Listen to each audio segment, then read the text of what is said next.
KPM. Hai semua, Assalamualaikum warahmatullahi wabarakatuh dan salam sejahtera. Bersama dengan saya Kak Nora, dietitian Sukananda pada kali ini untuk slot diet dan nutrisi.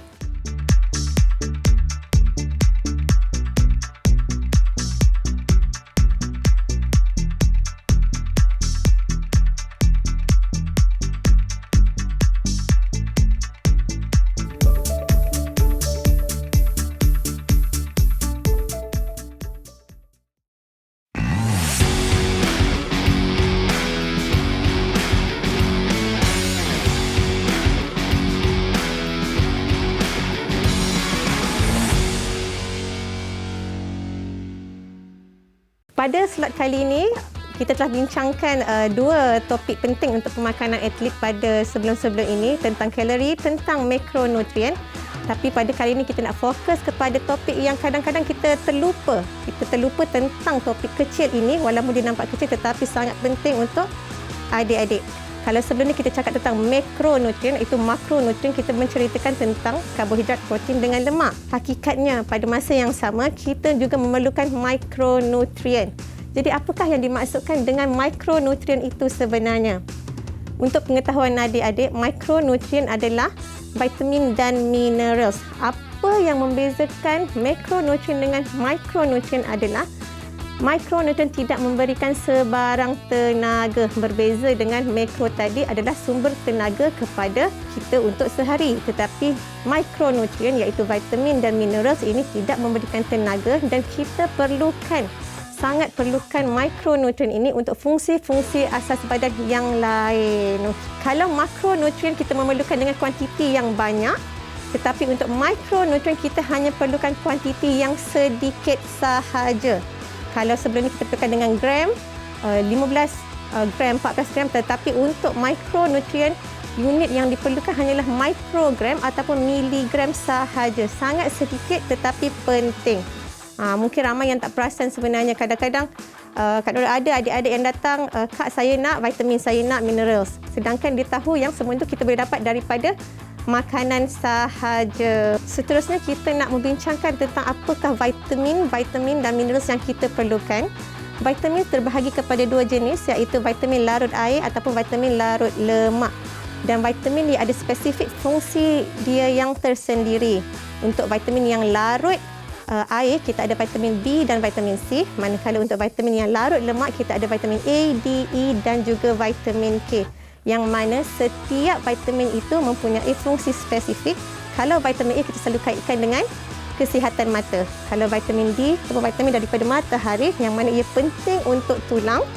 Kemudian kita bercakap tentang vitamin E yang penting untuk sistem imun yang juga merupakan sejenis antioksidan. Seterusnya vitamin K yang terlibat dalam proses pembekuan darah. Itu vitamin larut lemak dan semua vitamin kita perlukan daripada makanan. Vitamin kita akan dapat daripada sumber haiwan ataupun sumber tumbuhan itu sendiri dan dia adalah sejenis yang organik. Sekiranya tadi kita berbincang tentang vitamin A, D, E dan K, vitamin B dan C merupakan vitamin larut air. Disebut vitamin larut air, vitamin B sendiri mempunyai B1, B2, 3, 4, 5, 6, 9 dan 12. Banyak jenis dan sememangnya vitamin B ini dikaitkan dengan penghasilan tenaga. Dia tidak memberikan tenaga tapi dia relate ataupun bersangkut paut dengan proses penghasilan tenaga di dalam tubuh badan kita. Manakala vitamin C seperti yang kita sedia maklum ia untuk imun sistem yang lebih baik. Okey. Jadi vitamin B dengan C adalah vitamin larut air di mana dia tidak disimpan di dalam badan. Jadi kalau kita mengambil dengan jumlah yang berlebihan dia akan disingkirkan, tetapi kita perlu mengambil vitamin B dan C pada setiap hari bagi memastikan kita cukup vitamin B dengan C. Berbeza untuk vitamin A, D, E dan K. Ia adalah vitamin larut lemak dan vitamin ini akan disimpan di dalam hati iaitu liver dan juga di dalam adipose tissue. Jadi, kalau vitamin ini disimpan di dalam dua tempat tersebut ataupun vitamin larut lemak ini disimpan di dua tempat tersebut, pengambilan yang berlebihan boleh menyebabkan toxicity. Jadi kita tak boleh nak ambil berlebihan. Vitamin A, D, E, K ni kena bimbang, dia akan menyebabkan toxicity kepada tubuh badan kita kerana ia tidak disingkirkan keluar. Contoh paling mudah, kalau berlebihan vitamin A, kita akan mengalami masalah skin, masalah muscle dan juga masalah-masalah lain yang seterusnya harmful ataupun menyebabkan kita ada masalah kesihatan yang lain. Maka vitamin A, D, E, K tidak boleh diambil secara berlebihan.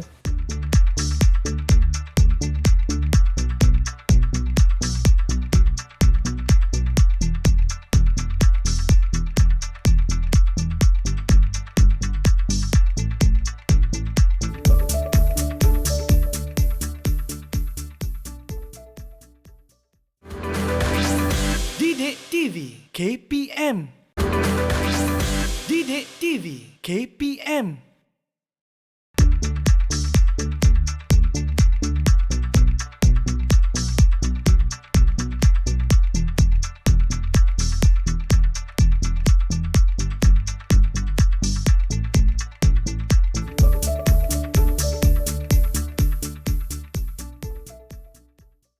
Kalau tadi kita dah bercerita tentang vitamin, iaitu vitamin A, D, E, K, B dan C, kita akan move on tentang mineral sebenarnya pula. Mineral adalah sejenis micronutrient, sama ada kita akan ada tentang trace minerals ataupun mineral yang kita perlukan dengan kuantiti yang banyak. Antara mineral yang kita perlukan dalam kehidupan kita untuk fungsi tubuh, kita perlukan kalsium, kita perlukan iron ataupun zat besi, kita perlukan fosforus, kita perlukan sulfur, kita juga perlukan selenium, magnesium dan banyak lagi minerals lain, yang mana minerals ini adalah inorganik dan kita dapat minerals ini daripada soil ataupun tanah, dan ini akan diabsorb kepada tumbuh-tumbuhan, kemudian kita akan makan makanan tersebut. Dari itulah sumber minerals yang kita akan dapat daripada tumbuh-tumbuhan ataupun makanan yang kita makan. Kenapa berlaku kekurangan vitamin dan mineral di kalangan atlet remaja? Okey, pada fasa ini, fasa remaja merupakan satu fasa yang sangat penting. Kita perlukan semua nutrien, bukan sahaja makronutrien tapi mikronutrien. Dan pada fasa ini juga sebenarnya kebanyakan mikro dan makronutrien kita perlukan dengan kuantiti yang lebih berbanding dengan fasa-fasa yang lain, berbanding dengan fasa dewasa, berbanding dengan fasa kanak-kanak. Jadi ialah satu fasa tumbesaran yang mana dah semestinya vitamin dengan mineral diperlukan untuk tumbesaran, diperlukan untuk fungsi sistem yang lebih baik. Kenapa berlaku defisiensi ataupun kekurangan vitamin dengan minerals di kalangan atlet? Antaranya disebabkan oleh eating behavior ataupun corak pemakanan itu sendiri. Okey, salah satunya disebabkan oleh restricted eating habit ataupun restricted calorie, pengurangan kalori.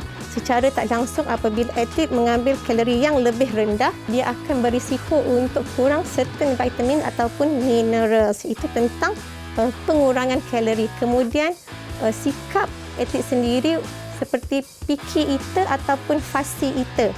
Okay, picky dengan fussy eater ni maksudnya dia sangat memilih makanan. Jadi apabila dia bersikap memilih makanan, tidak makan makanan A, B atau C, contohnya tak makan roti ataupun dia pilih tak makan buah-buahan, dia akan ada berlaku kekurangan vitamin dengan minerals, ataupun memilih food group itu sendiri, sebab setiap food group itu sendiri mempunyai nutrien yang berbeza, khasiat yang berbeza dan ia melengkapi di antara satu sama lain. Itu adalah antara punca mengapa atlet mudah mengalami kekurangan ataupun defisiensi vitamin dengan minerals. Dan lagi satu untuk atlet, turnover ataupun penggunaan vitamin dengan minerals itu lebih tinggi berbanding dengan orang biasa disebabkan oleh faktor latihan. Jadi penggunaannya akan jadi lebih banyak dan turnover rate menjadi lebih tinggi. Oleh itu pada fasa ini juga sesetengah atlet memerlukan lebih vitamin atau minerals tertentu untuk overcome keadaan ini. Okay, seterusnya, Kak Nora nak cerita pasal kalsium. Bila sebut tentang kalsium, secara amnya adik-adik akan terfikir cuma susu sahaja. Susu dan susu, betul, susu memang tinggi dengan kalsium. Tetapi sebenarnya makanan lain turut mengandungi kalsium. Dan apa kepentingan kalsium sebenarnya? Dia adalah untuk kesihatan tulang. Dan pada masa yang sama, jangan lupa kalsium juga diperlukan untuk muscle contraction, untuk otot adik-adik juga. Okey. Jadi sebenarnya bukanlah kita minum susu tu semata-mata kita nak kita tinggi untuk kesihatan tulang semata, tapi kita minum supaya kita dapat menjaga kesihatan ataupun masa contraction kita dengan lebih baik, especially untuk atlet. Antara sumber makanan yang tinggi dengan kalsium selain susu, kita ada sayuran yang tinggi dengan kalsium juga. Kita ada produk-produk seperti soya yang mana difortifikasi dengan kalsium.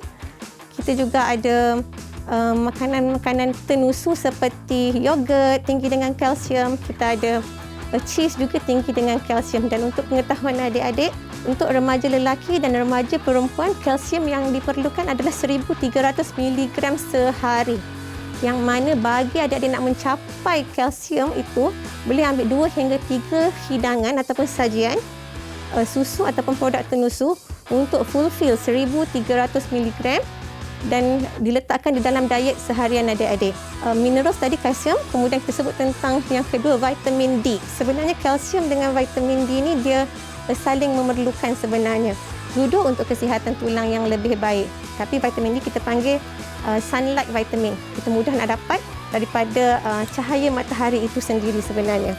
Okey, tapi ada juga makanan yang ada vitamin D sebenarnya tapi sangat sedikit. Jadi lebih mudah untuk kita dapat vitamin D daripada cahaya matahari. Antara makanan yang ada vitamin D, antara ini makanan yang ikan yang tinggi lemak. Contohnya kita ada mackerel, kita ada salmon pun tinggi vitamin D, dan juga makanan-makanan bijirim-bijirim ni yang mungkin diperkayakan dengan vitamin D. Okey, difortifikasi dengan vitamin D, jadi kita dapat sumber vitamin D daripada makanan-makanan tersebut juga. Okey, seterusnya kita nak cakap tentang mineral yang seterusnya dan sangat penting untuk atlet. Kita bercakap tentang kepentingan zat besi. Penting untuk atlet mengetahui yang zat besi sangat penting ataupun iron. Kekurangan zat besi akan menyebabkan atlet mudah mengalami kelesuan ataupun cepat letih ataupun fatigue. Okey, apa fungsi zat besi sebenarnya? Zat besi diperlukan untuk mengangkut oksigen di dalam darah adik-adik. Okey, antara makanan yang tinggi zat besi kita ada daging, kita ada ayam atau ikan, dan kita juga ada telur sebenarnya. Selain sumber protein yang baik, telur juga ada zat besi. Begitu juga dengan roti whole grain. Biasanya whole grain ni akan banyak zat besi juga sebenarnya. Okey, kita ada whole grain pelbagai jenis, berbeza dengan roti-roti biasa. Okey, kalau roti putih tu kemungkinan dia punya grains tu rendah, jadi zat besi juga turut rendah. Okey, tetapi adik-adik kena faham, bila kita mengambil makanan yang tinggi zat besi ni, dia tidak boleh diambil dengan tea ataupun kopi kerana ini akan mengganggu penyerapan zat besi itu sendiri. Tetapi kalau zat besi ni diambil dengan vitamin C, antaranya adalah sumber vitamin C adalah orange kat sini, maka penyerapan zat besi itu akan jadi lebih baik. Okey. Sumber zat besi bukan sahaja daripada poultry, kita ada 2 jenis, kita ada daripada sumber tumbuhan dengan sumber haiwan, di mana zat besi daripada sumber haiwan itu lebih senang diserap berbanding dengan zat besi yang daripada tumbuh-tumbuhan. Now kita akan move on kepada nutrien ataupun minerals yang kita perlukan lagi. Adik-adik juga perlukan magnesium. Basically magnesium ni ada banyak dekat makanan, most of the food ada magnesium sebenarnya. Dan pentingnya magnesium ni untuk growth, untuk muscle, untuk nerve adik-adik supaya adik-adik boleh aktif dan menjalankan kegiatan harian adik dengan lebih baik.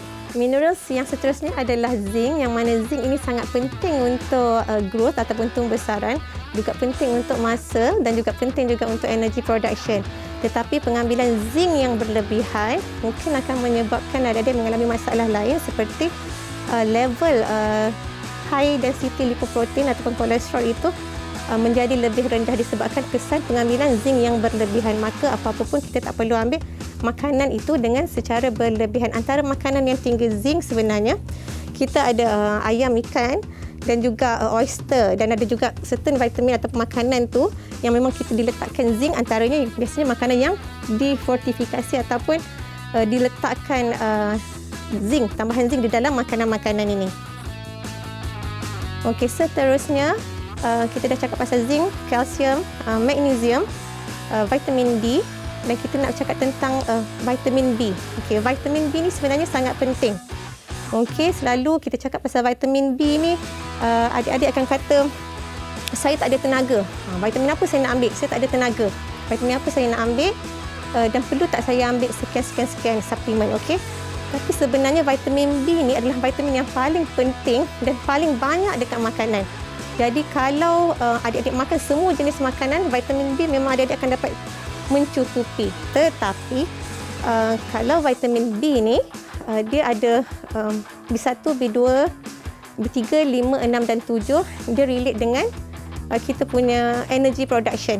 Okey. Jadi vitamin-vitamin itu adalah untuk energy production, manakala dua lagi vitamin B, jenis vitamin B iaitu vitamin folate dan juga vitamin B12 iaitu cobalamin, dia lebih kepada untuk menjana sel-sel yang baru. Okey, jadi setiap fungsi vitamin D itu adalah berbeza-beza fungsinya, tetapi mudah didapati dalam kebanyakan jenis makanan, dalam telur, dalam oats, dalam almond, dalam roti. Kebanyakan makanan yang ada dekat atas ni semuanya ada vitamin D. Jadi kalau adik tak makan mana-mana kumpulan makanan dekat sini, maka mudah untuk adik-adik mengalami kekurangan vitamin B itu sendiri. Okey, kalau kita dah cakap pasal vitamin B, kemudian kita akan cerita tentang antioksidan. Kebanyakan vitamin dengan mineral itu sebenarnya bertindak juga sebagai antioksidan. Apakah yang dimaksudkan dengan antioksidan? Antioksidan ini mampu untuk mengurangkan peradangan ataupun oxidative stress yang berlaku di dalam tubuh badan kita. Apabila kita bersukan, sel-sel kita akan banyak rosak, yang mana antioksidan ini akan membantu untuk menyingkirkan radikal bebas yang wujud selepas stres daripada training ataupun latihan yang kita lakukan. Antara vitamin atau minerals yang bertindak sebagai antioksidan adalah vitamin C, vitamin E dan juga selenium. Dan vitamin C, vitamin E semua senang nak dapat daripada makanan. Kalau vitamin C tadi dah sebut, dia juga merupakan vitamin C yang bagus dan ada fungsi dia sendiri, pada masa sama dia adalah antioksidan. Dan kita ada minerals lain yang ada dalam makanan kat sini. Sebenarnya kita ada potasium juga daripada pisang ni, untuk otot juga penting dan untuk jantung juga penting. Dan kita ada almond juga. Almond adalah penting, mempunyai lemak yang bagus untuk adik-adik. Okey, kita pasti perlukan lemak. Ingat, kita perlukan lemak, tetapi kita perlu pastikan lemak yang kita ambil itu adalah lemak yang sihat, antaranya daripada almond. Okey, dan antioksidan ini dah tentu membantu untuk mengurangkan muscle soreness yang berlaku di dalam tubuh adik-adik apabila adik-adik menjalankan aktiviti fizikal. Jadi penting untuk adik-adik ambil semua vitamin, semua minerals dengan jumlah yang sepatutnya, supaya adik-adik dapat menjalankan fungsi tubuh yang sempurna. Badan adik dapat bekerja dengan baik, memproses semua makanan yang dah adik-adik makan dan dapat perform di dalam prestasi sukan adik-adik.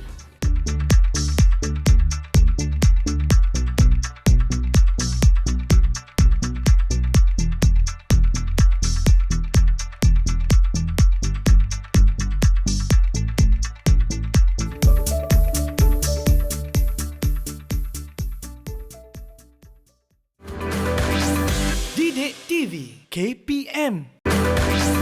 Didik TV KPM.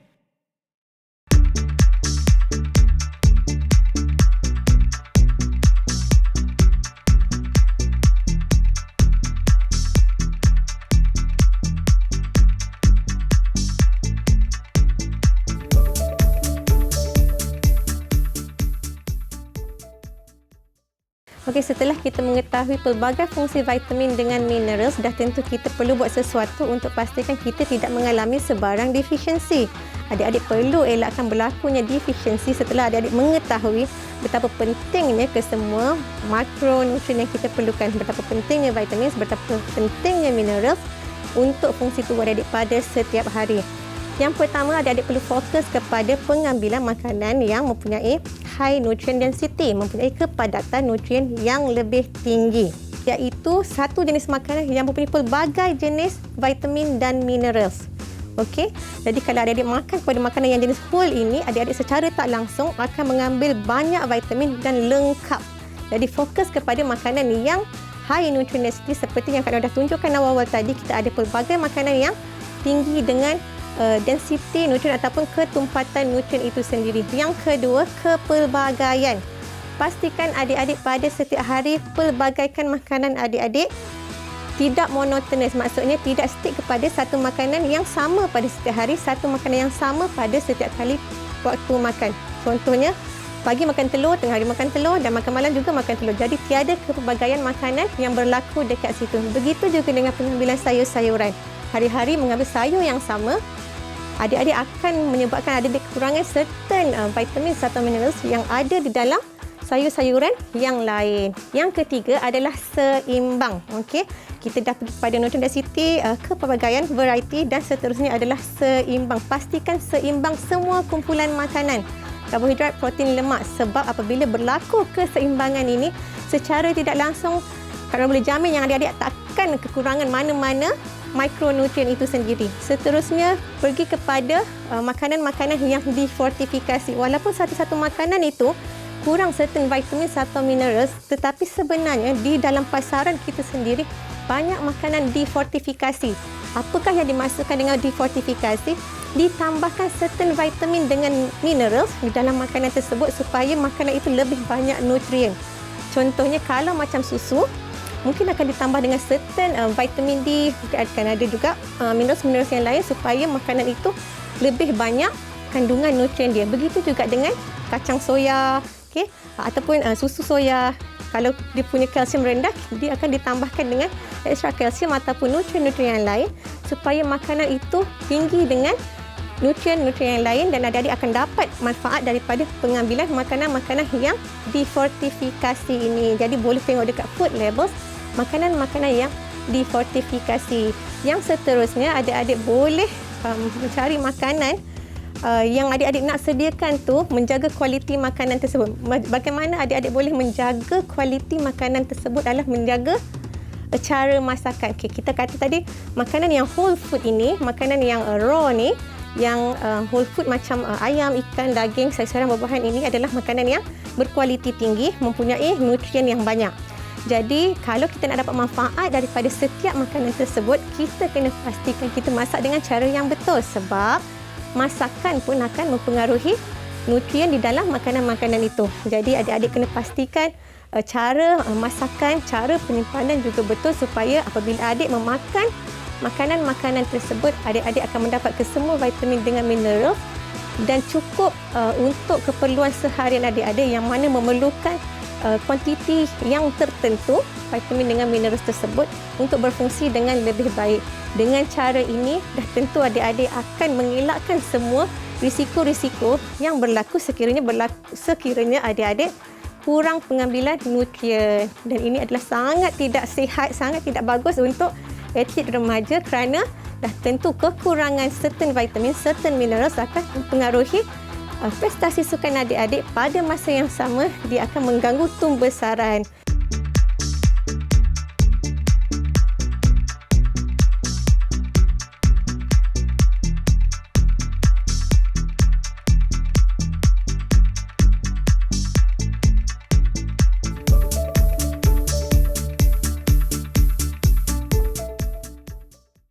Oleh itu sahaja adik-adik untuk perkongsian daripada Kak Nora hari ini tentang mikronutrien.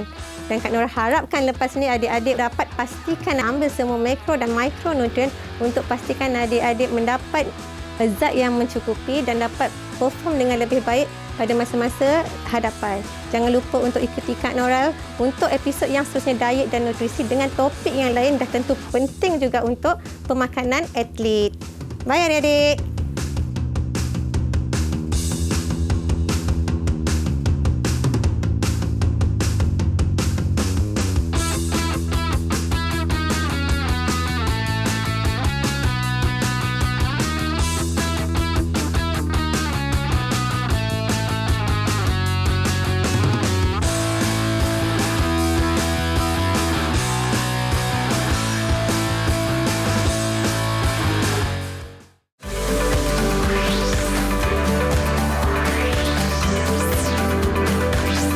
Didik TV KPM